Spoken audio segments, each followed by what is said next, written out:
experience. So here is how the idea, for example, of visualization actually works. The physical mind is capable of conjuring a visualization of your ideal preferred reality. And when you see that visualization in your mind's eye, you get very excited about that manifestation, about experiencing that reality. And the excitement is good, is exactly what you need. But the purpose of that visualization is to generate that feeling, that state of being of passion, of excitement. The purpose of the visualization is not necessarily to come into manifestation as your physical mind has envisioned it. Because your physical mind, what it may think, is the most ultimate representation of that reality. What it may think is the absolute top. What it may think is the absolute ceiling. To the higher mind is just the floor, just the beginning of what could manifest.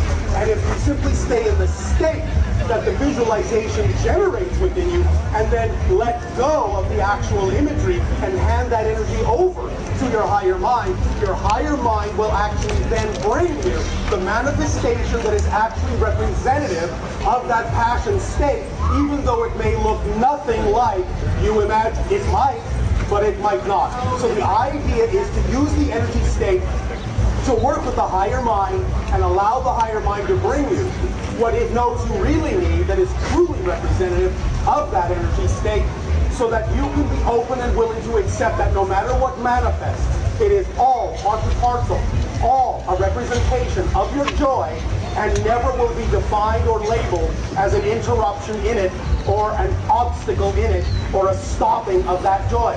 Because your physical reality, as we said, is only a mirror. And whatever you define it to be, whatever you believe is most true, is what you get. So it's very important to pay attention to those beliefs and those definitions, for it is those and only those that create your physical reality experience. Because nothing in physical reality has built-in meaning. Nothing has automatic meaning. Everything is fundamentally without built-in meaning. The greatest gift, and I know this sounds strange in your language, the greatest gift creation has given to all of you is that life is fundamentally meaningless. That means it has no built-in meaning. What that also means is you were designed to give it the meaning you prefer to give it, and the meaning you give it will utterly determine how you experience it, no matter how the situation looks. Because every situation is neutral and can serve double duty and can allow you to experience a positive or a negative effect in your life. It isn't how the situation looks that makes the difference. It's how you respond to the situation that makes the difference in terms of the effect that you experience. So let go of the idea that the outer world needs to change in order for you to know that you have changed.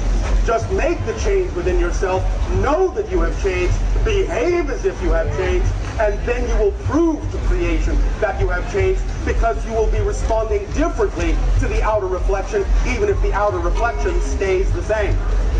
That's how it works. Does that make sense to you all? Yes. Remember that all we are talking about here is not only simple physics, it is simple physics.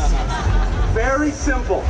We understand that creation is infinitely complex and rich, but it is not complicated. It is fundamentally simple.